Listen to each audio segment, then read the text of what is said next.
مالک کریم اپنے محبوب کریم صلی اللہ علیہ وآلہ وسلم کے توسل اور تصدق سے مجھے اور آپ سب کو اپنی حفظ و امان میں رکھے،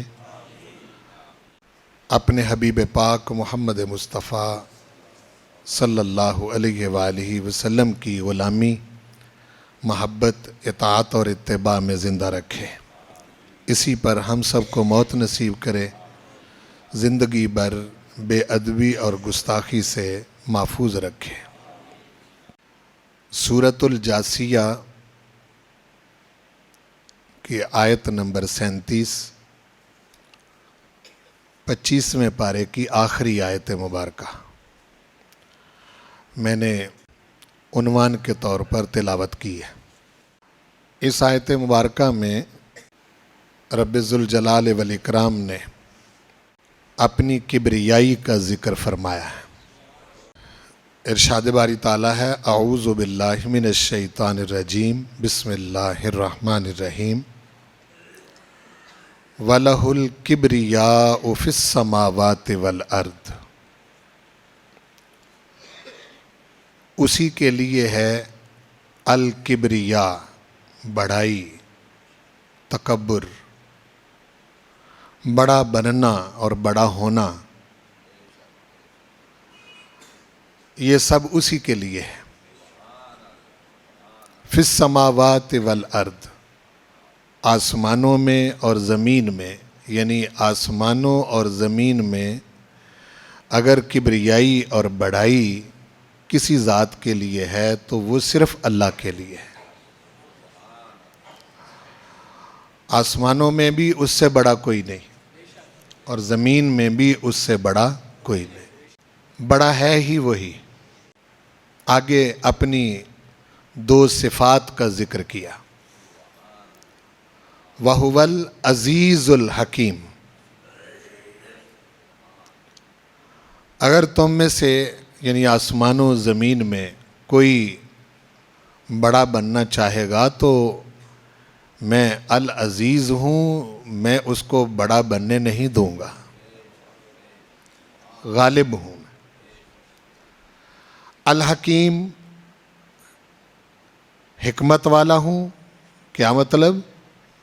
کہ اگر تم میں کوئی اس ظام اور خیال میں مبتلا ہو جائے کہ میں بھی کسی لحاظ سے بڑا ہوں تو میں فوری پکڑ نہیں کرتا، میں بہت خفیہ طریقے سے اس کو پھر وہاں لے جاؤں گا جہاں اس کو ماننا پڑے گا کہ بڑا صرف میں ہی ہوں۔ رسول کریم صلی اللہ علیہ وسلم کا ارشاد گرامی ہے اور مسلم شریف کی یہ حدیث ہے، حضور نے فرمایا، لا يدخل النار احد فی قلبہ مثقال حبۃ خردل من ایمان، کوئی شخص آگ اور دوزخ میں داخل نہیں ہوگا۔ کون سا آدمی؟ جس کے دل میں رائی کے دانے کے برابر بھی ایمان ہوگا۔ اسی حدیث کا دوسرا حصہ یہ ہے کہ وَلَا يَدْخُلُ الْجَنَّةَ أَحَدٌ فِي قَلْبِهِ مِثْقَالُ حَبَّةِ خَرْدَلٍ مِّن کبریاء، کوئی شخص جنت میں داخل نہیں ہو سکے گا جس کے دل میں کبریائی اور بڑائی اور تکبر کا ایک ذرے کے برابر بھی عمل دخل ہوا۔ یعنی یہ دونوں باتیں اس حدیث میں ارشاد ہو گئیں۔ اس سے پتہ چلتا ہے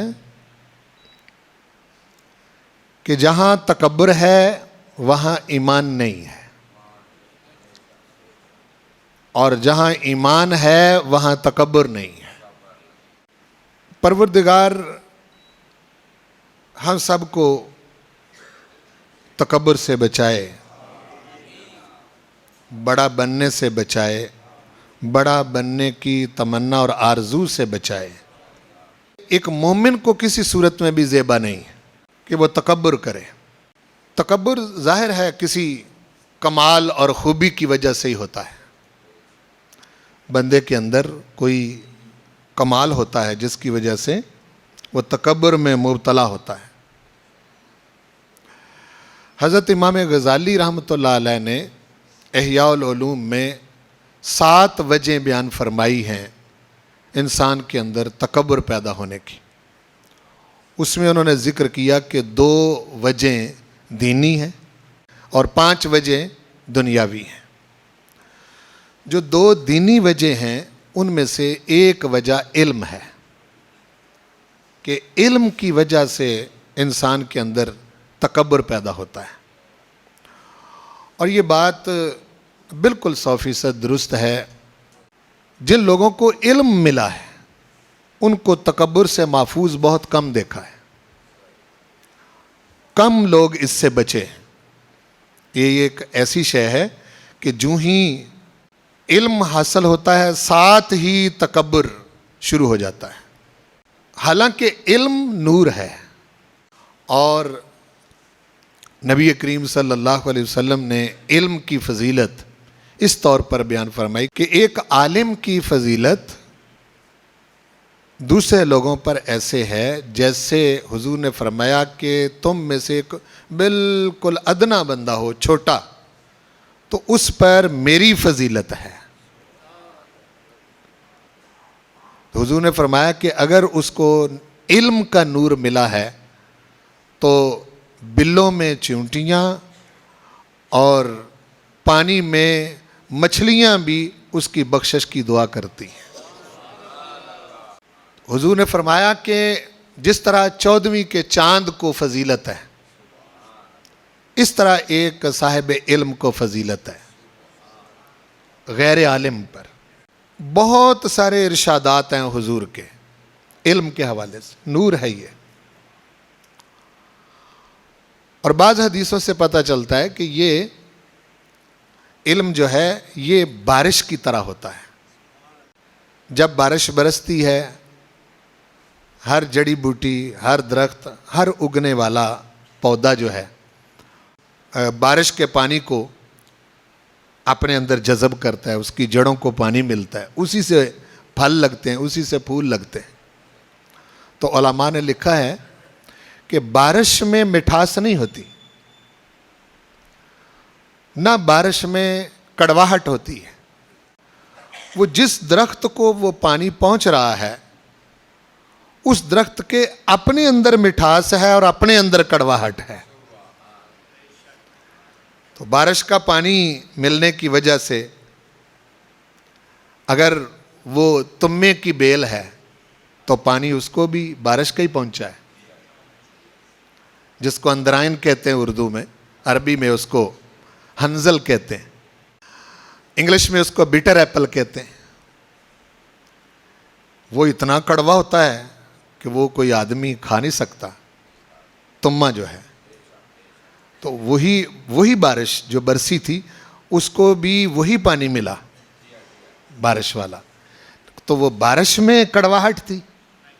نہیں، اس بیل کے اندر کڑواہٹ تھی جس کو وہ پانی پہنچا۔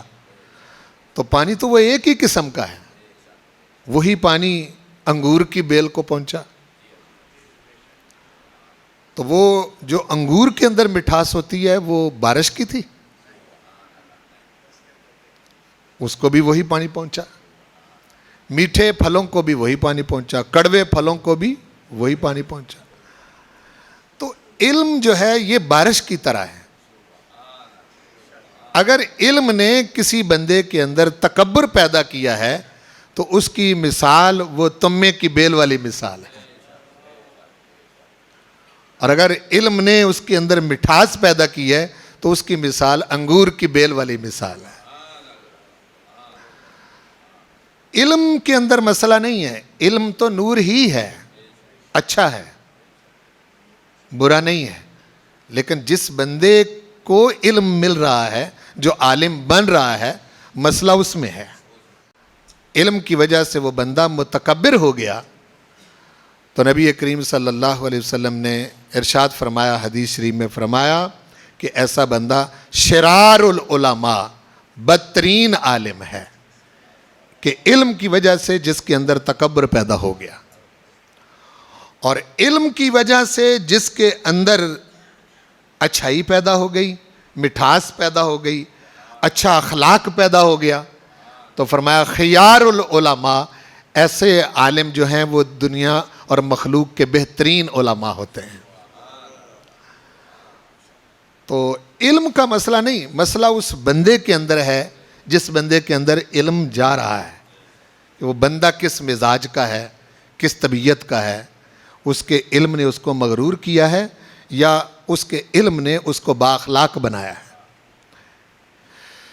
تو علم یہ بھی ایک مغروری کا باعث بنتا ہے۔ امام غزالی فرماتے ہیں کہ دوسری وجہ انسان کے مغرور ہونے کی وہ اس کا عمل اور اس کی عبادت ہوتی ہے۔ بندہ جب عمل کرتا ہے اور عبادت میں مشغول ہوتا ہے تو اس کو وہ لوگ جو عبادت نہیں کرتے وہ اپنے سے چھوٹے لگنے لگتے ہیں، ان کو حقارت سے دیکھتا ہے، ان کے اوپر نظر جب ڈالتا ہے تو اپنے آپ کو بہتر سمجھتا ہے، ان کو گھٹیا سمجھتا ہے، کمتر سمجھتا ہے۔ ہاں، اس کا مثبت پہلو یہ ہے کہ اگر اس کو عمل کی توفیق ملی تو وہ دعا کرے کہ پروردگار جس طرح تو نے مجھے اپنی بارگاہ میں جھکنے والا بنایا، جو نہیں جھکتے ان کو بھی جھکنے والا بنا دے۔ گھٹیا نہ سمجھے، کمتر نہ سمجھے، اس کی اجازت نہیں، خواہ کتنا ہی بڑا ہو۔ تو اس وجہ سے بھی مغروری پیدا ہوتی ہے۔ امام غزالی نے یہ دو دینی وجہ بیان فرمانے کے بعد پھر 5 دنیاوی وجہ بیان کی ہیں جس کی وجہ سے تکبر پیدا ہوتا ہے۔ دنیاوی وجوہات میں سے پہلی وجہ فرمایا حسب نسب انسان کو مغرور کرتا ہے۔ کسی ایسے گھر میں آپ کسی ایسے خاندان میں پیدا ہو گئے جس سے آپ کو لگنے لگا کہ میں کوئی باقیوں سے کوئی افضل مخلوق ہوں، باقیوں سے کوئی بہتر مخلوق ہوں، حالانکہ حضور علیہ الصلوۃ والسلام نے ارشاد فرمایا کہ حسب نسب کی وجہ سے اگر کسی نے کسی کو کم تر سمجھا تو اس کی اللہ کے نزدیک اتنی قدر و قیمت بھی نہیں جتنی گوبر کے کیڑے کی ہوتی ہے۔ اور اس کا اظہار ہوتا رہتا ہے۔ بعض اوقات آپ کسی کی ذات کا نام لے کر او فلانے بولتے رہتے ہیں، عدم موجودگی میں بھی کہتے ہیں او فلانا، ذاتوں کے ساتھ منسوب کر کے ہم ایسے لفظ بولتے رہتے ہیں، یہ تکبر کی علامت ہوتی۔ حضرت ابو ذر غفاری حضرت بلال رضی اللہ عنہ سامنے سے آئے، کوئی بات ان سے کرنا چاہیے تو ان کو کہا یا اسود، او کالے۔ تو کالے تو وہ تھے، حضرت بلال کالے رنگ کے تو تھے، لیکن ان کو حضرت ابو ذر غفاری کی یہ بات اچھی نہیں لگی۔ مگر کوئی بندہ اگر اس کی ایک آنکھ نہیں تو وہ نہیں ہے اس کی ایک آنکھ، تو آپ اس کو کہیں گے وہ کانے تو غصہ تو لگے گا اس کو، کیوں جی؟ ایک بندے کی ٹانگ اگر چھوٹی ہے تو وہ لنگڑا کے چلتا ہے تو آپ اس کو کہیں گے وہ لنگڑے، تو ہے لنگڑا تو وہ ہے، لیکن آپ کا انداز کیا ہے کہنے کا؟ بالکل یہی چیز حضرت ابو ذر غفاری نے جب یا اسود کہا او کالے تو ان کو یہ بات اچھی نہ لگی، برا لگا۔ انہوں نے تو نہ ذکر کیا، کسی اور صحابی نے حضور علیہ الصلوۃ والسلام کی خدمت میں جا کے عرض کی یا رسول اللہ، ابو ذر غفاری نے حضرت بلال کو یہ کہا ہے۔ تو حضور نے ان کو بلا لیا، کہا یا ابا ذر، اے ابو ذر، تیرے اندر سے ابھی جاہلیت نہیں نکلی۔ کیا کہا ہے بلال کو؟ جو ہی حضور نے یہ بات ارشاد فرمائی تو حضرت ابو ذر غفاری نے رونا شروع کر دیا۔ تربیت یافتہ تھے حضور کے، کوئی معمولی انسان تو تھے نہیں۔ تو کہا تیرے اندر سے ابھی جاہلیت نہیں نکلی.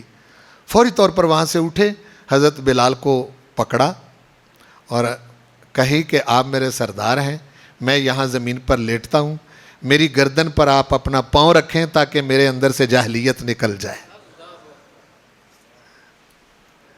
تو یہ جو حسب نسب کی وجہ سے, اگر آپ کسی ذمہ دار گھروں میں پیدا ہو گئے یا کوئی ایسے خاندان میں پیدا ہو گئے جن کے پاس مال بہت زیادہ ہے,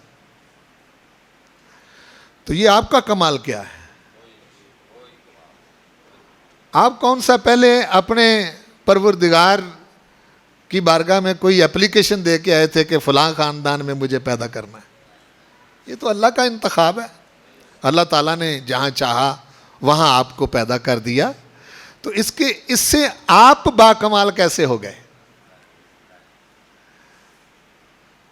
اس لیے حسب نسب کی وجہ سے تکبر پیدا ہوتا ہے.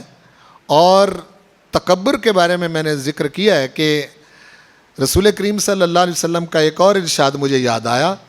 اگر کوئی شخص گھوڑے پر سوار ہو کر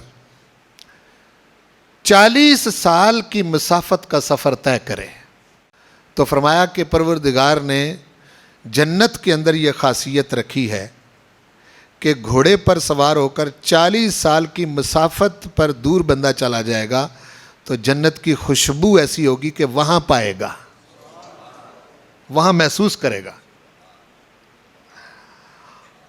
اب کوئی شخص یہ کہہ سکتا ہے کہ جی کس طرح؟ بھائی سرکار نے فرمایا اسی طرح. اب میں آپ کو کوئی ایکسپیریمنٹ تھوڑا کروانے لگا ہوں. حضور نے فرمایا یہی ہمارے لیے کافی ہے, ایمان ہے یہی. تو 40 سال کی مسافت پر وہ گھوڑے پر سوار ہو کر سفر کرے تو اتنی دور چلا جائے, اب کتنی مسافت ہوگی وہ, ہاں جی. تو فرمایا کہ جنت کی خوشبو ایسی ہوگی کہ وہ وہاں پائے گا. لیکن حضور نے فرمایا کہ متکبر مغرور انسان جو ہے وہ جنت کی خوشبو نہیں پا سکے گا. نہ علم کی وجہ سے, نہ عمل کی وجہ سے, نہ حسب نسب کی وجہ سے. بندے کو لپیٹنا اور بندے کو قابو کرنا اور بندے کو شکنجا ڈالنا یہ اللہ کے لیے کوئی مسئلہ نہیں ہے,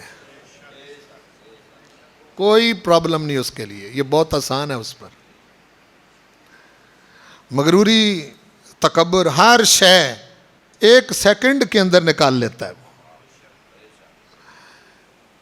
دنیاوی وجوہات میں دوسری وجہ امام غزالی نے ارشاد فرمائی حسن و جمال کی. ہمارا حسن و جمال, حسین خوبصورت انسان جو ہے وہ اپنے حسن کی وجہ سے مغرور ہو جاتا ہے, اور یہ بھی اتنا ہی بے معنی ہے جتنا حسب نسب بے معنی ہے. کوئی شخص بھی اپنی کسی کاوش کے ساتھ تو خوبصورت نہیں ہوتا, یہ تو اللہ تعالیٰ کی دین ہے, اس کی عطا ہے. تو مغروری والی اس میں کون سی شے ہے کہ خوبصورتی کی وجہ سے مغرور ہو جائے؟ یہ زیادہ حص عورتوں کے اندر پائی جاتی ہے لیکن مردوں میں بھی ہے.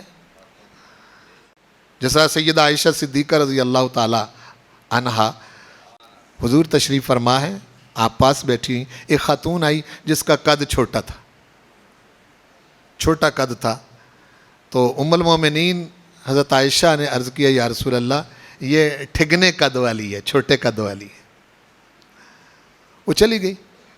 تو نبی پاک صلی اللہ علیہ وسلم نے ارشاد فرمایا عائشہ تو نے اس عورت کی غیبت کی ہے, یعنی اس کا قد تھا ہی چھوٹا. تو عرض کی یا رسول اللہ اگر کسی کے اندر وہ عیب پایا جائے تو اس کا ذکر کیا جائے تو پھر بھی غیبت ہے. حضور نے فرمایا یہی تو غیبت ہے, اگر وہ عیب اس میں نہ ہو پھر تو الزام ہے, بہتان ہے. پھر تو بہتان ہو گیا کہ وہ عیب اس میں نہیں جس کا آپ ذکر کر رہے ہیں. تو اگر کسی کا کوئی نقص دیکھیں, کوئی عیب دیکھیں, کوئی کوتاہی دیکھیں تو اس کی وجہ سے مغروری نہیں پیدا ہونی چاہیے، بلکہ اللہ کا شکر ادا کرنا چاہیے کہ میرے پروردگار تیرا شکر ہے تو نے میرے اندر یہ کمی نہیں رکھی، یہ نقص میرے اندر نہیں رکھا۔ تو امام غزالی دنیاوی اسباب جو تکبر کے بنتے ہیں ان میں سے تیسری وجہ بیان فرماتے ہیں کہ مال و دولت کی وجہ سے انسان مغرور ہوتا ہے۔ مال ہو، دولت ہو، اس وجہ سے بھی اس کے اندر مغروری پیدا ہوتی ہے۔ یہ بھی کوئی ڈکی چھپی بات نہیں۔ یہ وہ شخص مغرور ہوتا ہے جو مال و دولت کو کوئی اپنا ہنر اور اپنا فن سمجھتا ہے۔ جس شخص کے اندر یہ خیال پیدا ہو جائے نا کہ میں بڑا کاریگر ہوں، اس فن کے اندر میں بڑی مہارت رکھتا ہوں، میں پیسے کمانا جانتا ہوں، میں دولت کمانا جانتا ہوں، اس شخص کے اندر یہ تکبر کی فضا پیدا ہوتی ہے۔ اور جس شخص کو کوئی ہنر، کوئی فن یا کوئی کاریگری یا کوئی گر دولت کمانے کا ہاتھ آ جائے اور اس کو وہ اللہ کا فضل سمجھے تو وہ مغرور نہیں ہوتا، بلکہ اپنے پروردگار کی بارگاہ میں عاجز ہو جاتا ہے۔ قرآن پاک کے اندر قارون کی مثال موجود ہے 20ویں پارے میں۔ پہلے تو وہ بالکل ایک مفلوق الحال تھا، تو موسیٰ علیہ السلام کے پاس آیا، کہنے لگا کہ جی اللہ کی بارگاہ میں دعا کریں اللہ تعالیٰ مجھے مال و دولت دے۔ تو آپ نے پہلے یہ کہا کہ تو کیا یہ تو پسند نہیں کرتا کہ تو اس حال میں رہے جس حال میں اللہ کا نبی رہتا ہے؟ تو کہنے لگا کہ نہیں جی آپ بڑے لوگ ہیں، آپ رہ سکتے ہیں، ہم دنیا دار ہیں، جس طرح آج بھی لوگ بات کرتے ہیں، تو ہم نہیں رہ سکتے۔ بہرحال آپ کے ہاتھ اٹھ گئے، آج حال اور، کل اور، پرسوں اور۔ قرآن پاک ارشاد فرماتا ہے ما ان مفاتحہ لتنوء بالعصبہ، 10 پہلوانوں کی جماعت اس کے خزانوں کی چابیاں نہیں اٹھا سکتی تھی، اتنا مال مل گیا۔ مال ملنے کے بعد حکم آیا احسن کما احسن اللہ الیک، لوگوں پر تو بھی احسان کر جس طرح اللہ نے تجھ پر احسان کیا ہے۔ کہنے لگا کون سا احسان؟ کس کا احسان؟ انما اوتیتہ علی علم عندی، یہ جو مال ہے یہ تو میں نے اپنے علم اور اپنے فن سے کمایا ہے، مجھے پتا ہے کہ مال کیسے کمایا۔ احسان کس کا؟ کون سا احسان؟ تو پروردگار وہاں ارشاد فرماتا ہے یہ بھول گیا کہ اس سے زیادہ مالدار پہلے گزر چکے ہیں۔ تو پھر وہی حال ہوا کہ جس پر وہ مغرور تھا فخسفنا بہ وبدارہ الارض، اس کے خزانوں سمیت زمین میں دنسا دیا۔ تو جب بندہ برا ہو جاتا ہے تو پھر برائی چھوڑتا نہیں، مرتے بھی نہیں چھوڑتا۔ تو کہنے لگا موسیٰ علیہ السلام کو کہ میرے مال پر قبضہ کرنے کے لیے میرے لیے بد دعا کی۔ تو موسیٰ علیہ السلام نے ارشاد فرمایا اپنے غلام اس کا مال بھی اس کے سر پر رکھو، مال سمیت ہی دنس جائے۔ تو وہاں پروردگار نے ارشاد فرمایا فما کان لہ من فئۃ ینصرونہ وما کان من المنتصرین، اس کے پاس کوئی ایسی جماعت نہیں تھی جو ہمارے مقابلے میں آتی یا ہم سے کوئی انتقام لیتا کہ ایسا کیوں کیا ہے، ایسا نہیں ہو سکا۔ تو گیا تکبر کی وجہ سے، غرور کی وجہ سے۔ اگر آپ کو مل رہا ہے، اگر آپ کے پتے کو سیدھے پڑ رہے ہیں اور خوشحالی ہے، مال میسر ہے، تو اس پر تکبر بنتا ہے کہ شکر بنتا ہے؟ شکر بنتا ہے۔ آپ بڑے بھی سمجھدار ہیں جس کی وجہ سے آپ سمجھ رہے ہیں کہ مال مل رہا ہے، تو پھر دنیا میں چل پھر کے دیکھو تم سے زیادہ سمجھدار لوگ بھی موجود ہیں، مال ان کے پاس کوئی نہیں ہے، آپ سے زیادہ عقل مند دنیا کے اندر موجود ہے، لیکن ان کے پاس مال نہیں ہے۔ اگر آپ کہتے ہیں کہ جی میری فنکاری ہے اور میں بڑا کاریگر ہوں، تو ایسا نہیں ہے۔ میں کہا کرتا ہوں اور میرے لفظوں کو یاد کریں کہ غربت عیب نہیں ہے اور امیری کمال نہیں ہے، یہ دونوں حالتیں ہیں انسان کی، اور دونوں ہی ازمائش کی حالتیں، غریبی ہو یا امیری ہو، دونوں میں بندے کو دیکھا جاتا ہے کہ یہ اس حال میں میرے ساتھ اس کا تعلق کیسا ہے۔ تو امام غزالی فرماتے ہیں کہ چوتھی وجہ جس کی وجہ سے انسان مغرور ہوتا ہے وہ اس کی طاقت اور قوت ہے۔ وہ طاقت بعض اوقات جسمانی ہوتی، وہ طاقت بعض اوقات عہدے کی ہوتی ہے، وہ طاقت بعض اوقات ان اسباب کی ہوتی ہے جس کی وجہ سے لوگ اس کو بڑا طاقتور انسان سمجھتے ہیں۔ آپ نے دیکھا کہ اس وجہ سے لوگ کتنے مغرور ہوتے ہیں۔ اگر جسمانی طاقت ہے تو اس کا یہ مطلب نہیں آپ جس کو مرضی مارتے پھریں اور تنگ کرتے پھریں، وہاں آپ کو صبر کی ضرورت ہے۔ اور اگر کوئی عہدہ مل گیا،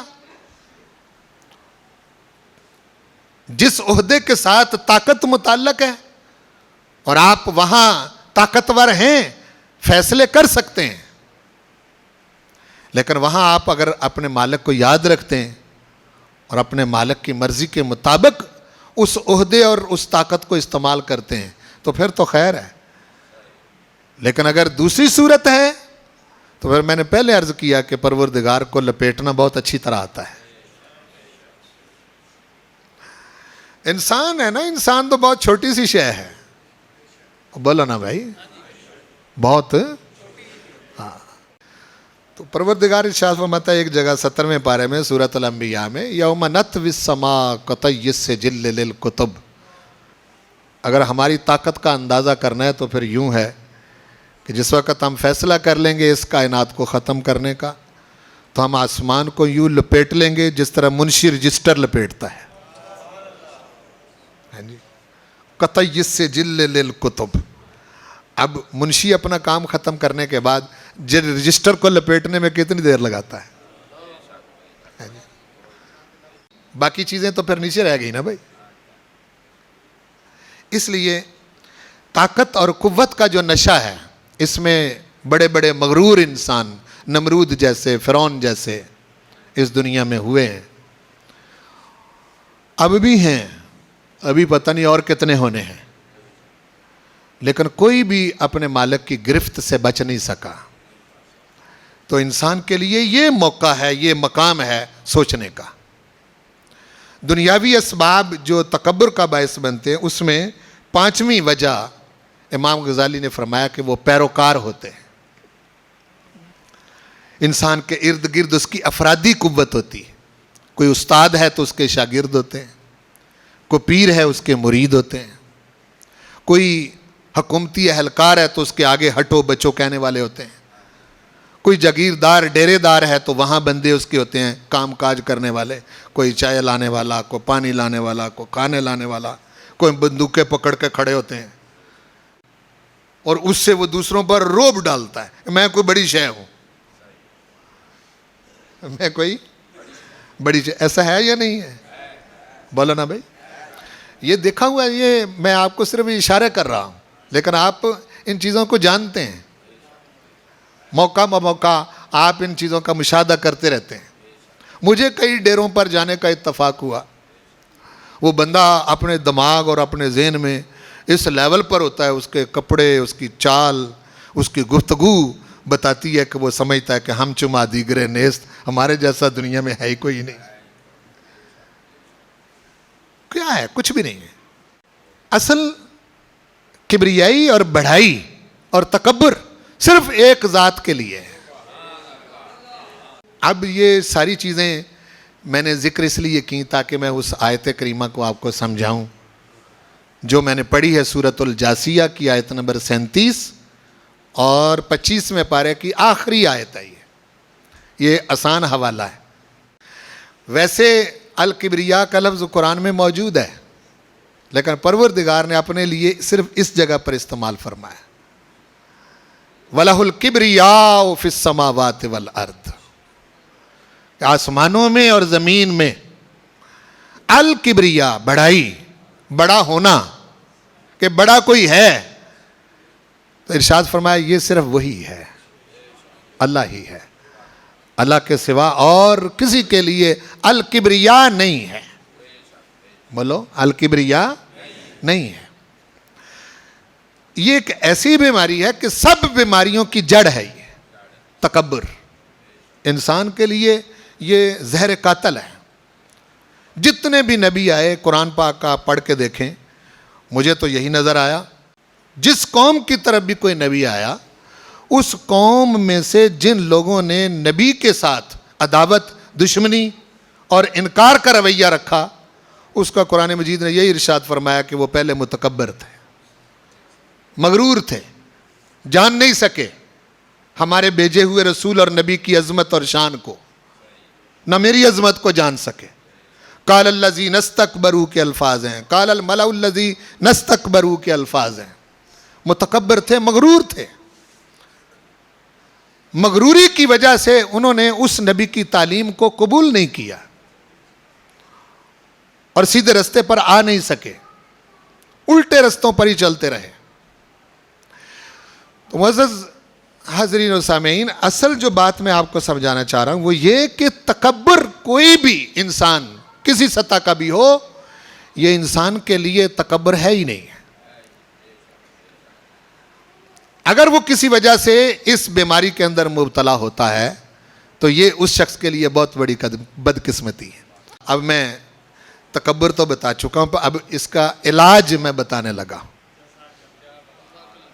یہ ایک بیماری ہے جس کا علاج کیا ہے. ہر حکیم کی دوائی ایک جیسی نہیں ہوتی جب وہ علاج کرتا ہے, ٹھیک ہے. ہر کسی کے اپنے اپنے نسخے ہوتے ہیں نا, کیوں بھائی؟ ہاں, تو ہم اپنا نسخہ دینے لگے یا جو ہم سمجھیں. میرے نزدیک تکبر کا سب سے بہترین علاج سمجھ کر نماز پڑھنا ہے. اس سے بہتر کوئی نہیں ہے. میں نے پہلے کہا کہ دعائیاں ہر کسی کی اپنی اپنی ہوتی ہیں. مجھے یہ سمجھ آئی کہ آپ کہیں گے کہ جی بڑے سارے نمازی ہیں جو مغرور ہوتے ہیں. وہ نمازی ہیں لیکن انہوں نے سمجھ کے نماز نہیں پڑھی. میں نے کب کہا کہ وہ نمازی نہیں ہے؟ لیکن انہوں نے نماز پڑھی نہیں, پڑھی ہے لیکن نہیں پڑھی. نماز کی جو چند باتیں ہیں کہ کس طرح یہ تکبر توڑتی ہے, یہ کس طرح انسان کی مغروری ختم کرتی ہے. دیکھیں, سب سے پہلے نماز میں داخل ہونے کے لیے آپ کو وضو کا حکم ہے. وضو کریں. گویا کہ یہ بندے کو بتا دیا جاتا ہے کہ تیرا منہ اور تیری شکل, تیرا وجود اس لائق نہیں کہ تو پاک ہوئے بغیر میری بارگاہ میں کھڑا ہو. تو جان تو یہی نکل گئی. کہتے پہلے اپنا منہ دھو, کلی کر, اندر کی غلاظتیں ختم کر, چہرہ دھو, بازو دھو, پاؤں دھو, اپنے سر پر پانی لے کے ہاتھ پھیر. سمجھ تو کسی کو نہیں آئے گی, لیکن حضور نے فرمایا جہاں جہاں ہاتھ پھرتا جاتا ہے گناہ دھلتے جاتے ہیں. جی, جہاں جہاں ہاتھ پھرتا جاتا ہے گناہ دھلتے جاتے ہیں. ہر جگہ سے غلاظتیں صاف ہوتی جاتی ہیں. کیا کمال ہے یہ وضو کا کہ جہاں جہاں ہاتھ پھرتے جاتے ہیں غلاظتیں ختم ہوتی جاتی ہیں. تو پہلی تو بات ہی, بے وضو انسان تو کھڑا ہی نہیں نہ ہو سکتا. کیوں جی؟ بغیر وضو کے نماز میں کھڑا ہی نہیں ہو سکتا. حتیٰ کہ نماز میں وضو ٹوٹ جائے تو فرمایا اٹھ جا یہاں سے. نہیں سمجھے بات کو؟ نماز میں وضو نہ رہے تو فرمایا اٹھ جا, اٹھ جا کے پہلے وضو کر کے آ. وضو کر کے آ کے جتنا بھی ٹائم تیرا لگے, کسی سے بات نہیں کرنی, جہاں سے چھوڑی تھی وہیں آ کے شروع کر, تیری نماز مکمل ہے. سبحان اللہ. کیا کرم نوازی ہے. یعنی فرمایا وہ جو وضو سے پڑی تھی پہلے وہ ضائع نہیں گئی. جو وضو سے پڑی تھی پہلے وہ ضائع نہیں گئی. باقی درمیان میں تو یہاں سے چل کے کہیں گیا وضو کرنے کے لیے تو وہ وضو کر کے آیا، وہ تو نماز نہیں نا، بولو نا بھائی، وہ تو نماز نہیں. اور وضو کر کے آیا، جہاں سے چھوڑی تھی وہیں سے پھر شروع کر، پچھلی بھی ضائع نہیں گئی، اب وضو ہو گیا، اگلی بھی تیری پوری ہو گئی. تو وضو کے ساتھ ہی انسان کو دیکھیں غلاظتوں سے، قدورتوں سے اور کس قسم کی قباحتوں سے اور گناہوں سے صاف کر دیا جاتا ہے. کاش انسان سمجھے اس بات کو. پھر کھڑا ہو گیا، فرمایا اب کھڑا ہو جا، اب تیرا منہ اس لائق ہے کہ تو میرے ساتھ بات کرے.